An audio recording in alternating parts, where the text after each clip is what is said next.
આજનું બજેટ ભારતીય જનતા પાર્ટીની સરકાર, ગુજરાત સરકાર દ્વારા, નાણાપ્રધાન દ્વારા આજે બજેટ રજૂ કરવામાં આવ્યું હતું.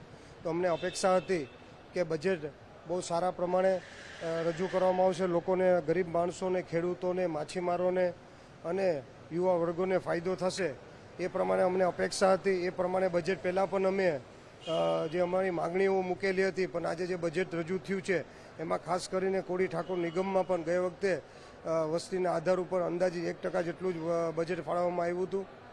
આજે પણ જે બજેટ ફાળવવામાં આવ્યું છે એ કોળી ઠાકોર નિગમમાં જે સમાજની વસ્તી હોય એ વસ્તીના આધાર ઉપર પણ ફાળવવામાં નથી આવ્યું, બહુ ઓછા પ્રમાણમાં ફાળવવામાં આવ્યું છે. અને એ સિવાય પણ જે ખેડૂતોની સંપૂર્ણ અમને અપેક્ષા હતી કે સંપૂર્ણ ખેડૂતોના દેવા માફ કરવામાં આવશે, એ બજેટમાં પણ કોઈ જોગવાઈ લાવવામાં નથી આવી. જે માછીમારો છે, જે દરિયા કિનારે માછીમારી કરે છે, એ પૂરું વર્ષ એનું ખરાબ ગયું છે કમોસમી વરસાદના કારણે, એ પણ પાયમાલ થયા છે. એના માટે સ્પેશિયલ પેકેજ જાહેર કરવામાં આવશે એવી અમને અપેક્ષા હતી.